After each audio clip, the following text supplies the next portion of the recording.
y estemos atentos a lo que el Espíritu Santo de Dios desea hablarnos hoy, en esta hora, a través de este siervo de Dios, profeta de Dios. Bienvenido. Es imposible que la iglesia pretenda restaurar el mundo si primero la iglesia no es restaurada. Ese principio es básico y elemental en toda esta jornada que hemos disfrutado de principio a fin, en donde excelentes expositores nos han planteado el tema de la restauración y en donde la Biblia tiene muchas cosas que decirnos sobre este principio elemental, que es el gran desafío de la tarea suprema de la iglesia en el mundo, que es la evangelización. La iglesia no solamente es un agente propagandístico de las doctrinas del reino de Dios, sino que por encima de todas las cosas es el reino de Dios instaurándose, metiéndose dentro de la cultura del hombre y transformando todas las áreas de la historia humana. En esa perspectiva, la iglesia entonces tiene que presentar una dura lucha para imponer los criterios del reino de Dios sobre la tierra. No es fácil en este tiempo tener la oportunidad de ser un cristiano comprometido, sobre todo en este tipo de luchas, donde indudablemente el área de combate, por llamarlo de alguna forma, rebasa largamente los perímetros sagrados del templo. A la iglesia le encanta enclaustrarse en el templo. De hecho, a la gente le encanta el templo. Heredamos de alguna manera, ya sea por las tradiciones religiosas o incluso por esos costumbrismos religiosos tan típicos de nuestros pueblos, la sacrosidad del templo. Y indudablemente estos templos nuestros, que hoy son salones más bien funcionales que templos, pero que de alguna manera nos oprimen, nos enjaulan, nos enclaustran y nos han privado indudablemente de esa vocación primigenia, original, que Cristo le imprimió a su iglesia. Porque después de todo, la iglesia cuando nació fuera del templo, nació fuera de la sinagoga. La iglesia cristiana es una iglesia de la calle, es la iglesia de la plaza, es la iglesia de la dialéctica, es la iglesia de las ideas que se confrontan en el mundo de mil batallas. Es una iglesia que no ha nacido simplemente para adorar a Dios y meterse en ese aroma perfumado de la alabanza y quedarse inmune al dolor que el mundo tiene desde fuera, de quedarse insensible a la desgracia que rodea a nuestra generación. Una iglesia que solo canta, una iglesia que solo adora a Dios y no importa cuán bien lo haga, si trina como un gorrión o simplemente grazna como lo haría un cuervo, no importa, pero si se queda encerrada en el templo es una iglesia de cobardes. Y lo que hoy Dios necesita es una iglesia agresiva, una iglesia que golpee fuerte en el mundo, una iglesia que penetre las estructuras de nuestra sociedad. No podemos pensar en una iglesia restauradora si no pensamos fundamentalmente en una iglesia heroica, porque la restauración en el mundo no es ninguna tarea fácil. Ni siquiera es fácil restaurar la iglesia. Cuánto más difícil será entonces restaurar el mundo. Porque restaurar la iglesia como restaurar el mundo significa entrar a derrumbar muchos muros, a echar abajo muchas paredes e indudablemente a revolver muchos fundamentos a los cuales indudablemente la gente no está dispuesta a acceder. Desde tiempos inmemoriales, hablemos un poco haciendo historia, desde los días del sacerdocio arónico y sobre todo los días cuando se instala el templo de Dios en Jerusalén, los hombres siempre se quedaron con la idea del templo, porque es el lugar cómodo. Y en el templo siempre mandaron los sacerdotes, lo que nosotros llamamos el clero, esa casta social, esa casta religiosa que siempre dominó no solamente la religiosidad del pueblo, sino que siempre estuvo coludida, mancomunada a otros dos grandes poderes de la historia, que son los políticos y los ricos. Sacerdotes, políticos y ricos siempre estuvieron tomados de la mano y fueron por el mundo haciendo y deshaciendo de la historia. Así es que siempre estos tres personajes, estos tres grandes poderes de todos los tiempos, siempre estuvieron de la mano. En el sacerdocio de Israel, en el sacerdocio de Babilonia, en los tiempos de los asirios o en Nínive, en cualquier parte del mundo donde hay manifestaciones religiosas, siempre los sacerdotes, los ricos y los políticos están siempre tomados de la mano. Y los tres cantan al mismo tiempo y bailan al mismo compás. Los únicos disidentes, los únicos locos, los que están fuera del templo, son los profetas. hombres disidentes, contestatarios, son inconformistas, rebeldes, para algunos rebeldes con causa y para otros simplemente locos paranoicos. Pero los únicos disidentes, los contestatarios, los que protestan, los que no se resignan a los moldes que imprimen estas tres corrientes de la historia, el sacerdocio, la riqueza y la política, estos personajes desconocidos y místicos, los profetas, siempre son disidentes, contestatarios, protestan, son siempre anarquistas, disconformistas, siempre tienen una voz de oposición y normalmente siempre terminan en la cárcel apaleados como si fueran perros y muchos de ellos masacrados y muertos por causa de la verdad y de la justicia del reino de Dios. El lugar cómodo para una iglesia como la nuestra sería el templo. A la gente le encanta la idea del templo, porque cuando tú estás en el templo tienes un lugar donde encontrar a Dios. Cuando te hablan del templo, entonces Dios tiene un domicilio conocido. Dios tiene incluso hasta un P.O. Box donde ubicarlo. Y Dios tiene un fax y un número de teléfono en el cual todos los hombres podrían hallarlo. Y por ahí hay algunos fascinerosos que siguen diciendo, Dios solamente está aquí con nosotros, no está con los demás. A la gente le encanta eso. Todo tipo de personas deambulan en el nombre de Dios, exprimiendo y explotando la credulidad de muchos. Pero a mí lo que más me asombra es que haya gente tan boba que siga creyendo ese tipo de historias, que no tienen ningún fundamento en la verdad y en la justicia. Dios ha reventado hace mucho los templos, hace mucho que nos dijo que Él era Dios que estaba fuera de todos los templos, fuera de todos los tabernáculos. Él dijo, yo derribaré ese templo y en 3 días lo volveré a edificar. Y cuando eso dijo el maestro de Nazaret, los sacerdotes entraron a preocuparse mucho. Sabían que Jesús era un loco, un desfasado de la historia. Sabían que solamente era un agitador de masas y que los únicos que lo seguían en sus procesiones eran los pobres, eran los enfermos, los expoliados, eran simplemente los parias de esta sociedad irredenta y sin Dios. En el fondo, los que seguían las ideas de Jesús eran personas débiles, que no tendrían nunca la oportunidad en el mundo de la política ni en la riqueza para influir. Aparte de eso, no tenían ninguna oportunidad de acceder al sacerdocio, que era la tercera fuerza que tenía la capacidad de modificar el curso de la historia. Por lo tanto, Jesús y sus seguidores estaban condenados al anonimato. Pero las ideas de Jesús eran revolucionarias y eran peligrosas. Y los hombres no son peligrosos por sí mismos, sino que los hombres son peligrosos por sus ideas. Y la gente persigue a los hombres no por sí mismos, sino que los persigue por lo que creen, por lo que confiesan, por lo que hablan y por lo que dicen. Y Jesús de Nazaret es el prototipo del hombre libre, de aquel que es capaz de pensar, de ser disidente, de no meterse en los moldes de un mundo acomodado, sino que es el rebelde, el que piensa cosas distintas y el que al sembrar sus ideas agita el corazón del mundo buscando nuevos caminos de libertad. Por eso cuando él habla la palabra libertaria y sobre todo en esta idea del templo, entonces las cosas en Jerusalén y alrededores se convulsionan. Y los sacerdotes se preguntan, ¿y qué pasaría si al loco esta gente le cree lo que está diciendo? De que los sacrificios tienen que acabarse. ¿Y qué pasaría si al loco la gente le cree a este que dice que es el Cordero de Dios, el último sacrificio sobre el altar de Jehová? ¿Qué pasaría si de pronto el templo se derrumba? ¿Qué pasaría? ¿Qué pasaría si la gente abandona la ceremonia, las liturgias y dejan este templo de Jerusalén vacío y se van a los campos buscando a Dios? O como le dijo el Señor al hombre de Gadara, vuelve a los tuyos y cuenta cuán grandes cosas ha hecho Dios contigo. No lo mandó al templo a agradecer, lo mandó a dar testimonio al mundo del poder de la grandeza y del amor del Señor, el libertador.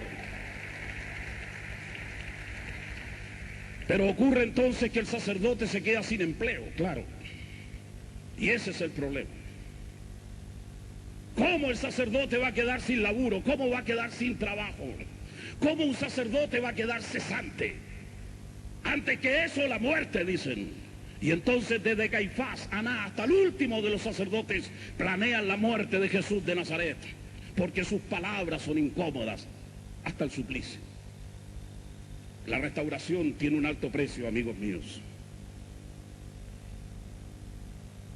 La cuestión es que a Dios nunca le gustaron los encierros, sobre todo en este plano. Dios no es Dios de jaulas. Dios no es Dios de perímetros sagrados, es Dios de libertad. El primer principio que deberíamos restaurar en medio de nuestro tiempo es la libertad de los hombres. No es libre un hombre porque es demócrata, ni es libre un hombre porque tiene la libertad de desplazarse en un territorio para donde quiera salir, ni es libre un hombre que puede presentarse en la Policía Internacional y viajar a la China. No es libre un hombre que puede desplazarse por el mundo sin impedimentos. Es libre un hombre solo cuando respira el aire del Espíritu Santo en su corazón. Es libre un hombre cuando sus pecados han sido perdonados. Es libre cuando la sangre de Jesús ha lavado todas sus inmundicias. Un hombre libre. Un hombre que no se somete simplemente a las estructuras que florecen por todas partes. Porque el gran problema y la primera verdad que debería ser restaurada es esta: el concepto de la libertad. Porque a los hombres les encanta cosificar, endurecer, fosilizar, petrificar los eventos, los momentos, las circunstancias, los eventos, los acontecimientos y los sucesos de Dios. Donde Dios se manifiesta, el hombre petrifica ese lugar, santificándolo, declarándolo santo, inventando peregrinaje, inventando y levantando altares y tabernáculos en memoria del encuentro entre Dios y los hombres. Pero Dios no desea que jamás ninguno de nosotros levante un altar, ninguno de nosotros edifique un lugar más santo que otro, conmemorando siquiera el evento de que Dios estuvo allí alguna vez. Porque en cuanto Dios está en un lugar se desplaza. Y cuando Dios está en un lugar, ese lugar se hace santo por la presencia de Dios. Pero cuando Dios se mueve, ese lugar vuelve a ser tan común y corriente como cualquier otro. Porque Dios se desplazará a otro sitio, derramando del perfume glorioso de su presencia. Y seguirá santificando el resto del mundo con sus pasos divinos sobre los tiempos y sobre la historia. Pero no hay ningún lugar que los hombres estén llamados o autorizados para consagrar como santo. Aunque Dios lo haya pisado allí, nunca más Dios volverá a ese mismo lugar. Porque lo que en el fondo Dios está buscando es el corazón de los hombres en los cuales Él realmente quiere vivir. No está buscando casas, no está buscando templos fastuosos o catedrales. Está buscando la sencillez del alma, la sencillez del corazón. Sin embargo, los sacerdotes en el tiempo pasado hicieron un gran negocio, haciéndole creer a la gente que Dios estaba en su templo. Y entonces todos ganaban. Ganaban los hipócritas que vienen al templo del Señor y ganaban los que comercian con el nombre del Señor. A la gente le agrada de que Dios esté en un lugar preciso. Así no hay que darse el trabajo de andar buscando a un Dios itinerante y loco, que vaga y divaga por un montón de partes, que se cambia instantáneamente de un lugar a otro. Un Dios al que hay que perseguir y seguir durante todos los días de la vida. Un Dios que no te da reposo, que no te permite la calma. Un Dios que no te permite estacionarte en un lugar para venerarlo. Un Dios que siempre te está diciendo, ven en pos de mí. A los hombres les disgusta un Dios así. Porque es un Dios que te exige estar despierto siempre. Es un Dios que te exige estar dinámicamente metido siempre en su trabajo y en su obra. Es un Dios que no te da descanso, un Dios que nunca te produce paz en tu tarea y que es un Dios que te desasosiega constantemente en tu vida. Es un Dios que no te permite el reposo ni de día ni de noche. Es el Dios que siempre te está diciendo, sígueme, despiértate, camina, levántate, no te quedes detenido. Aunque sea un paraíso al que hayas llegado, aunque sea un oasis al que hayas llegado, Dios siempre te está diciendo, vete de tu tierra y de tu parentela y ven a la tierra que yo te mostraré. A la gente nuestra no les gusta caminar detrás de Dios. No sé si somos flojos, holgazanes, perezosos o directamente vagos, pero nos molesta el hecho de tener que seguir a Dios. A este Dios itinerante, a este Dios viajero, a este Dios peregrino, a este Dios que transita por la historia, a este Dios que de pronto es tan difícil hallar y es tan fácil de perderlo. Entonces el templo representa, hablo de templo hablando de todo lo que es la estructura religiosa de ayer y de hoy. El templo representa la idea de lo estático, de lo firme, de lo seguro. A los hombres les gustan las garantías. La gente prefiere las garantías, les gustan estas garantías de que Dios esté en un lugar, de que Dios no se mueva de allí, que lo podemos dejar hoy y volver a encontrar mañana en el mismo sitio. Pero Dios nunca está dos veces en un mismo lugar. Es itinerante, es viajero. Es Dios de los peregrinos, de los transeúntes, Dios de los pasajeros. Le agrada a la gente que camina, Detesta a los que son fósiles, a los que se vuelven piedra como las pirámides de Egipto, en un lugar cosificado, en un lugar determinado. Ahí echan sus raíces. La iglesia es viajera, somos peregrinos, somos extranjeros, grita el apóstol, somos advenedizos sobre la tierra. No tenemos ciudad permanente aquí en este mundo, sino que buscamos la ciudad del futuro. Somos caminantes, esa es nuestra esencia como iglesia. Y en ese peregrinar por la historia transformamos la historia, restauramos la historia, cambiamos los pueblos, las naciones, las épocas, los tiempos. Y estamos llamados a influir poderosamente en el curso de nuestros pueblos. Pero la iglesia es caminante. ¿Cuándo la iglesia deja de ser entonces una fuerza de restauración? Cuando se fosiliza, cuando echa raíces en el mundo, cuando se mundanaliza, cuando vuelve otra vez a vivir la vida que el mundo vive, el mundo de las cosas, el mundo pétreo de las cosas. Dios no es una cosa, a la gente le gustaría que Dios fuese una cosa. Incluso a cada cosa le ponemos un nombre y la llamamos de una forma y nos imaginamos esa cosa cuando la nombramos. Pero cuando tú nombras a Dios no te lo puedes imaginar siquiera porque está prohibido. Y aunque intentaras imaginártelo, nunca te daría el cerebro, ni aún funcionando todas tus neuronas, serías capaz de imaginarte al Dios inimaginable. Está prohibido hacerse imagen o semejanza de Dios en tu cráneo, en tu imaginación. Está prohibido convertirlo en ídolo o en fetiche o en elemento de adoración. A Dios solamente se lo adora en espíritu y en verdad. Es la exigencia de Dios. Fuera del templo, ni en este monte, ni en Jerusalén, sino que en espíritu y en verdad. Pero a los sacerdotes les encanta la idea del templo. Y los únicos disidentes siempre fueron los profetas. Esos hombres que encontraron a Dios en los campos abiertos. Nunca un profeta fue un predicador del templo. Todos los profetas fueron voceros de Dios en las calles, en las plazas, en el mercado, en la ciudad, por los caminos, en las encrucijadas de todas las rutas, en los desiertos, en los valles, por los ríos y en las praderas. Nunca fueron predicadores de templo, porque el templo siempre lo manejaron los sacerdotes. Así que había siempre una rivalidad entre sacerdocio y profetismo, hasta el día de hoy. Hoy en día las cosas, si trasladáramos toda esa realidad aquí, nos daríamos cuenta que esta fosilización de la religión, que es lo que impide que la iglesia sea restaurada, está justamente en nuestro clero. Hablo de esto, cura, pastores, gurúes, maestros de todo tipo, no importa, el clero religioso. Eso es lo que impide la restauración de la iglesia. Ese es el verdadero problema que tiene la iglesia a ser restaurada. No es la iglesia en sí, son las cabezas, los dirigentes, somos nosotros los que estamos al frente. Somos nosotros los duros, los de piedra, los que le hemos cerrado el paso a Dios. Hemos cosificado a Dios, lo hemos metido en una jaula ideológica, teológica, de adoración y de culto. Y hemos impedido que la gente se encuentre con el Dios de la libertad. Ese es el pecado nuestro. Y frente a esta realidad, ¿qué hacer? ¿Dónde ir? ¿Hacia dónde dirigirnos? En medio de esta confusión tremenda y terrible que el mundo vive. La iglesia necesita ser restaurada primero. La iglesia necesita ser restaurada en estos elementos profundos que son la experiencia vital de la vida cristiana. Nuestro evangelio necesita ese toque de la restauración auténtica. Nos hemos dedicado a predicar un evangelio seguramente superficial, básico, elemental. No nos hemos atrevido a enseñar las profundidades del reino de Dios, ni queremos tampoco que la gente se comprometan a medidas extremas en nuestra religión. Los hemos acostumbrado simplemente a un evangelio acuoso, yo diría híbrido, indefinido, un evangelio sin fuerzas. Una religión, hermanos, que no tiene sacrificio será siempre una religión débil, una religión impotente. Una religión sin sacrificio es una religión que no sirve para nada. Una religión de cobarde jamás va a restaurar la tierra.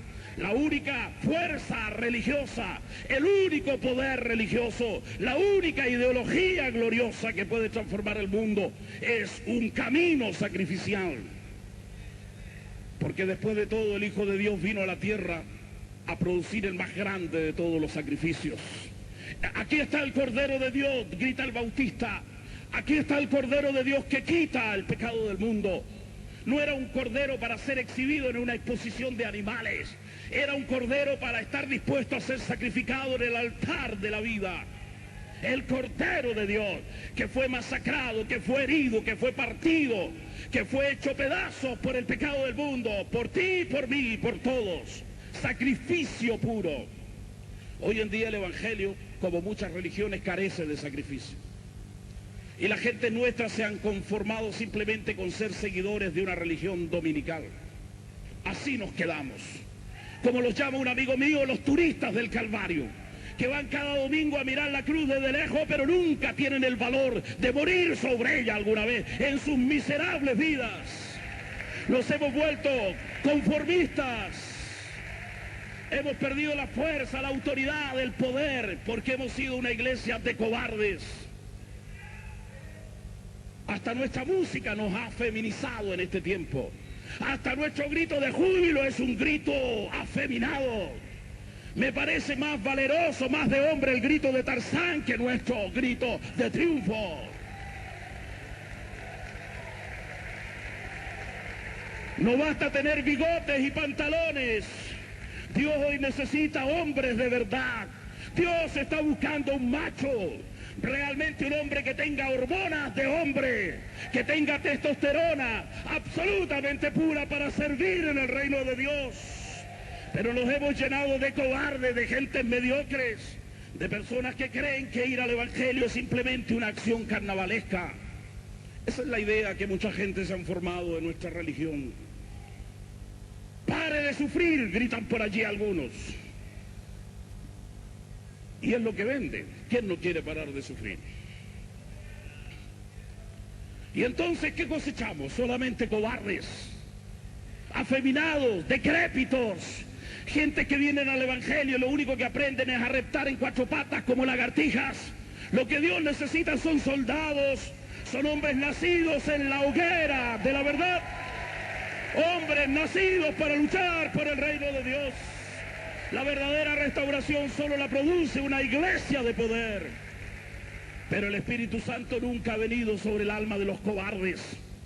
Todos los que recibieron el Espíritu Santo en el día de Pentecostés, en esa fiesta original, llegaron a la cumbre del suplicio, del sacrificio, fueron devorados por los leones, las fieras, o fueron incinerados o quemados vivos en las hogueras. Hoy en día la gente quiere recibir el Espíritu Santo y siguen siendo tan cobardes como antes. Se quejan hasta porque los pica un zancudo, un mosquito.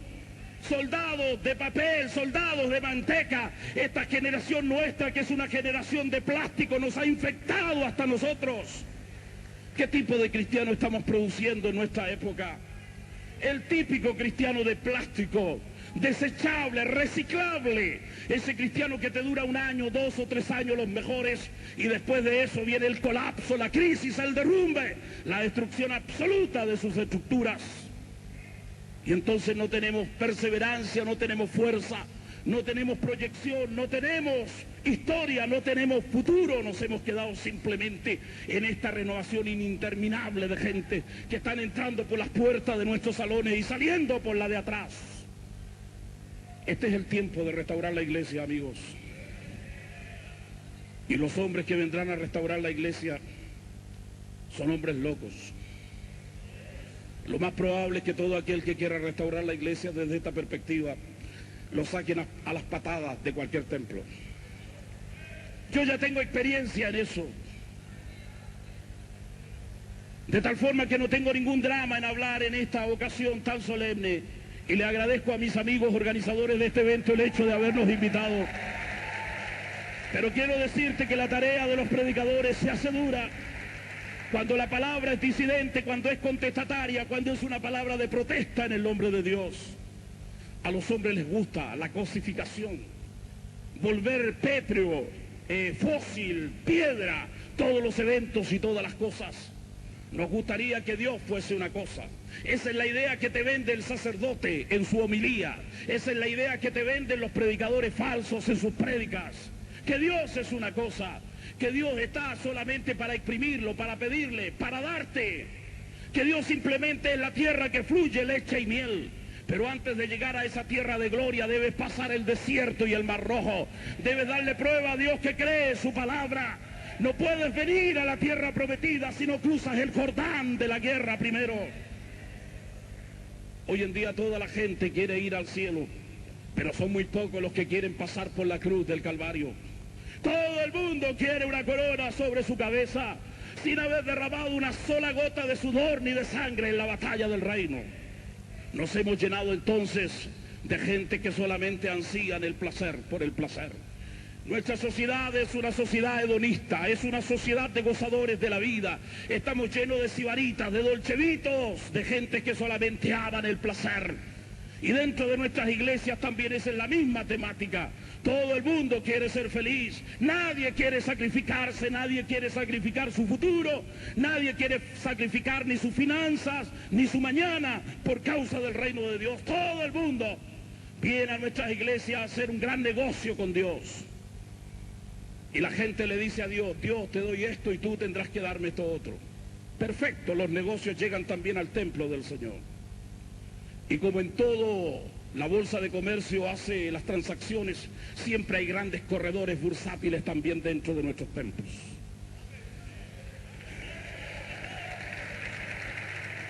Mi casa, casa de oración será llamada, dice Dios, pero ustedes la han convertido en una cueva de ladrones. Ese es el problema. Algún día Dios va a venir en su reino y va a sacar a mucha gente a las patadas de su santo templo, ténganlo por seguro. No importa lo que pase ahora, algún día vendrá el juez, el ecualizador, el justiciero, el que pondrá a cada hombre en el lugar que le corresponde. Y entonces habrá muchos primeros que serán postreros y postreros que serán primeros. Será la justicia de Dios imperando en este tiempo. Necesitamos una restauración, pero la iglesia es la primera que debe ser restaurada. Indudablemente toda esta exposición o los criterios que emanan de ella son difíciles, son riesgosos, son peligrosos, son disidentes y son molestos. Sin embargo, la palabra de Dios nos impulsa a ir por este camino de la renovación absoluta y total. Este es el tiempo donde necesitamos la presencia de una iglesia así. Una iglesia renovada, una iglesia de valientes, una iglesia que deje atrás la cobardía, que salga de la trinchera donde se ha metido. Estamos llenos de soldados, sí, soldados de trinchera, los que están comiéndose una hamburguesa y tomando una buena Coca-Cola en la trinchera del sacrificio. Mientras otros locos, tontos como yo tal vez, en el campo de batalla estamos entregando las tripas por el Evangelio. Hay unos cuantos que están descansando allí, en la cuna de la comodidad donde se agazapan a adorar a Dios. Pero este es el tiempo de levantarte. Deja tu trinchera, deja tu comodidad y ven al campo de batalla, allí donde se entrega la vida, donde la sangre es más caliente y el alma tiembla más encendida por la fuerza poderosa del viento del Espíritu Santo. Necesitamos esa iglesia, porque después de todo, una iglesia restaurada es restaurada para que restaure al mundo.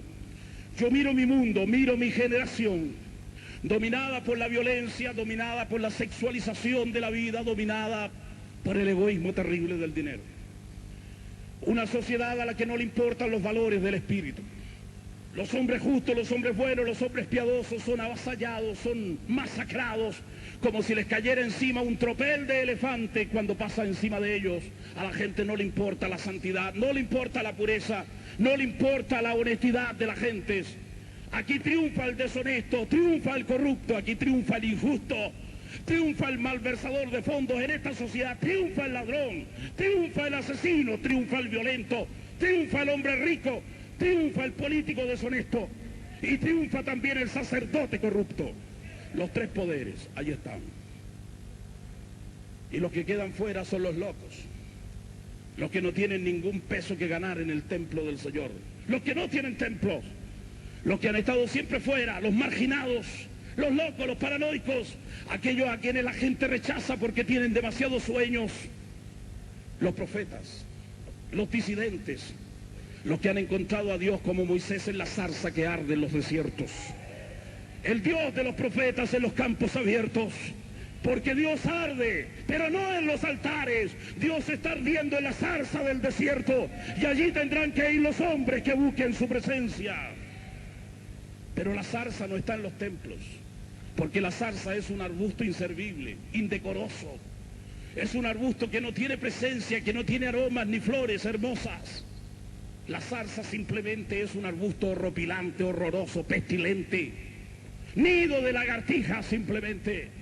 Nadie cometería el error ornamental de traer una zarza y ponerla aquí en este altar, porque la zarza no está para los altares.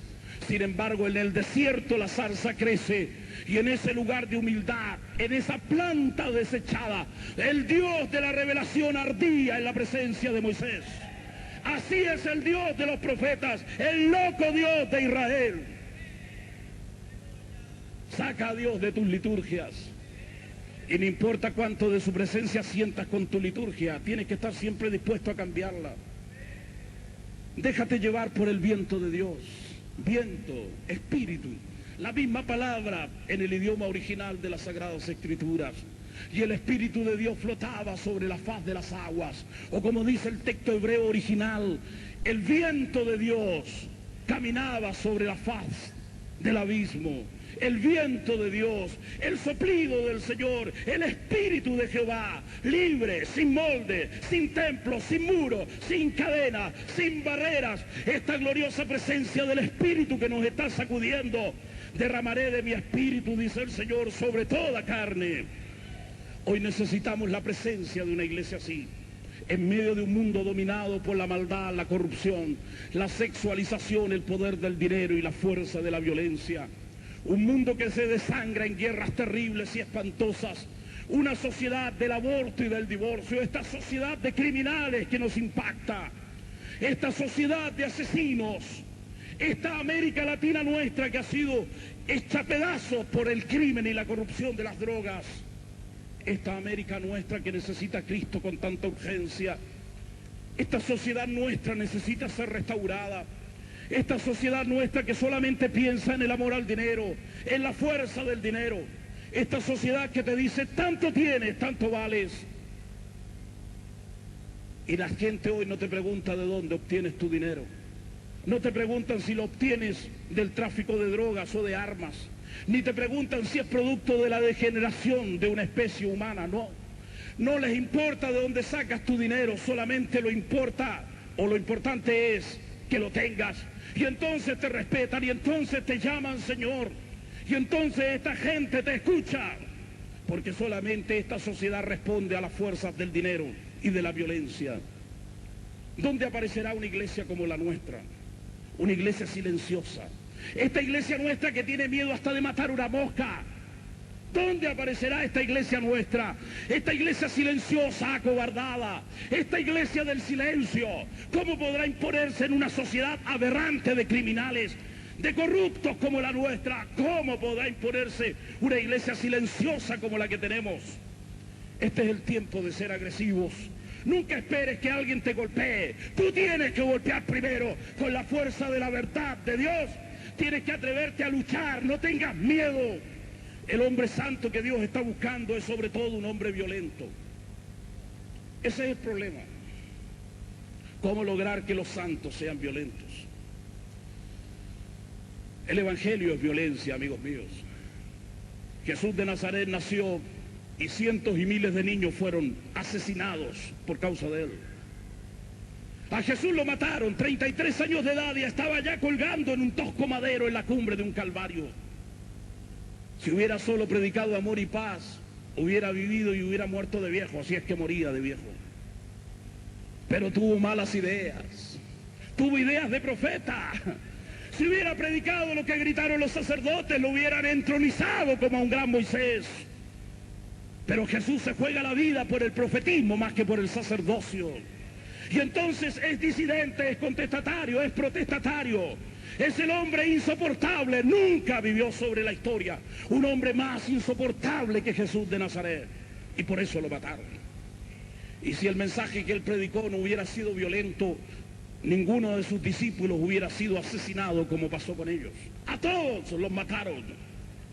Si hubieran sido como nuestros predicadores que reparten chocolatines y confites en sus prédicas, todos hubieran muerto de viejos, pero predicaron la palabra hiriente, esa palabra lacerante, esa palabra que inquieta, esa palabra que urticara la vida, esa palabra disidente, esa palabra que lleva la fuerza penetrante de la verdad. Y no solamente eso, A todos los que creyeron por la prédica de esos discípulos, a todos los mataron. Yo miro el Evangelio hacia atrás y esa es una de las cosas que yo en mi propia vida quisiera restaurar: el valor, la fuerza, la hombría, la vitalidad, la generosidad de sacrificio en la prédica del Evangelio. Hoy somos cobardes, nos hemos quedado tranquilos, nos sentimos ofendidos por cualquier reacción en el mundo, nos sentimos callados, somos silenciosos, hemos perdido la voz de la protesta, nos hemos acomodado a un mundo malo y perverso. Pero este es el tiempo, hermanos míos, de volver a la presencia de Dios, de levantar para Dios una gran iglesia, una gran nación, y de ponernos en esta brecha que Dios abre en este país para predicar su verdad revelada y redentora a todos los hombres y a todas las culturas. Y para eso necesitamos una iglesia que se enfrente, una iglesia que sea capaz de ser disidente, protestataria, una iglesia realmente contestataria, una iglesia que realmente se juegue la vida por lo que Cristo le ha dado. No una iglesia de cobarde, ni una iglesia del silencio, sino que una iglesia netamente profética, una iglesia que sea capaz de predicar el Evangelio de Dios con una fuerza extraordinaria y que sea capaz de vivir sobre todo la cruz del Hijo de Dios, una cruz de sacrificio, un tiempo de conversión absoluto, un tiempo en que la vida de todos nosotros se vuelva sacrificio de principio a fin. Debemos desterrar a los cobardes de nuestro ámbito. Debemos sacudirnos a todos aquellos que nos susurran al oído que hay sueños que son imposibles. Ese es el tiempo de levantarnos a soñar con los ojos y con el alma profunda de la fe en esos futuros nuevos que el Señor nos prepara. Porque después de todo, la fe solo tiene futuro. La fe no tiene pasado ni presente, amigos. La fe siempre es futuro. Y al final de los tiempos, el justo por la fe habrá de vivir por ese futuro glorioso que Dios nos señala. En esta tarde podríamos levantarnos en la presencia de Dios y venir delante de Él y decir como el doctor Martin Luther King: yo tengo un sueño. Eso es lo que hoy necesita nuestra iglesia.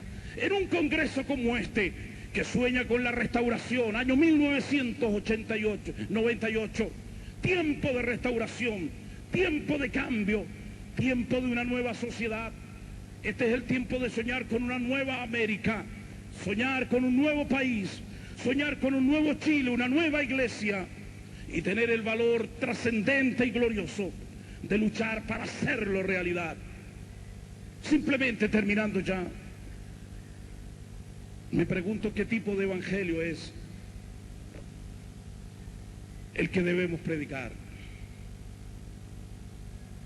Hay un evangelio populista, barato, a precio de liquidación, outlet. Segunda selección. Y si no hay dinero para pagarlo cash, se puede conseguir crédito también por ese bajo precio. Seguramente será un evangelio masivo ese, porque a la gente le encanta comprar baratijas. Ese tipo de baratijas que te venden los comerciantes que se suben a un microbús y te ofrecen una porquería que vale $1. Nunca deseaste comprar aquello, pero llegaste a la casa cargada con 2 o 3 de esas cosas que después cuando las tratas de usar nunca dan resultado. Un evangelio barato, así de bajo. ¿Qué es el evangelio? El evangelio no es un perfume puesto a flor de piel, ese perfume barato que solo te cuesta un par de centavos, que te lo pones encima del cuerpo para oler a gente y después te das cuenta que el aroma te abandona al primer minuto de usado. Te desencantas porque es una porquería que no sirve para nada. El evangelio de Jesucristo no es un maquillaje de ese que usan las mujeres para quitarse las arrugas. El evangelio de Cristo tiene que ser visceral, tiene que estar en tu carne, en tu sangre, tiene que calentar la médula de tus huesos, tiene que estar en tus intestinos, tiene que estar en tu páncreas, en tus pulmones, en tu corazón, en tu cerebro, en tu vida entera. Y si algún día los perseguidores te quitaran la vida y con unas tenazas te sacaran la carne pedazo a pedazo, nunca podrían quitar al Cristo vivo que está dentro de ti. Ese es el evangelio que hoy necesitamos en el nombre de Jesús. tenga la bondad de permanecer un momento tal como están. Señor, tú eres el Dios de los espacios abiertos, el Dios de los grandes valles, de los grandes desiertos. Los hombres te encontraron en los montes, en Horeb, en el Sinaí, en el monte Moriah, como Abraham. Tú eres el Dios de los caminantes, de los peregrinos, de los transeúntes, de los que sueñan, de aquellos locos como yo que son capaces de caminar sin brújula y sin mapa siguiendo tus pasos. Aquí estamos, Señor, tu iglesia peregrina, la de siempre. Esa iglesia que quiere captar el júbilo de tu viento sagrado y divino para seguir, Señor, por toda la historia y por todos los tiempos, tus pasos eternos. Yo quiero ir ahí, Señor. Quiero salir de mis moldes, de mis estructuras, de mis cosas. Quiero salir de mis liturgias, de ese enclaustramiento que yo mismo me he inventado. Porque he ideado mis propios caminos para tocar tu gloria, para alcanzarte, pero me doy cuenta que todas mis torres son todavía pequeñas para alcanzar el alto cielo donde tú moras. Ven, Señor, y danos en esta hora una palabra tuya. Esa palabra apostólica y profética que necesitamos para América, para este país y para el mundo entero. Permite que tu nombre en nuestras vidas sea una marca, esa marca terrible y espantosa como la que recibe el animal en la pradera, aquel día que es marcado con las letras del nombre de su dueño. Que así, Señor, tu nombre nos queme en el alma, que así tu nombre sea una herida en nuestro corazón, que nunca te olvidemos y no importa dónde vayamos, que tu nombre lo llevemos sagrado y divino, quemándonos el alma, el espíritu y la carne, haciéndonos tus profetas, convirtiéndonos en tus mensajeros, para hacer que algún día, Señor, tu reino descienda sobre la tierra. En el nombre de Jesús y para la gloria del Señor nuestro Dios, lo pedimos y lo recibimos, diciendo: que venga tu reino, que venga tu reino, que venga tu reino, en el nombre de Jesús de Nazaret. Amén. Aleluya. Gracias. Será hasta siempre. En la palabra del Señor, Dios nos ha bendecido.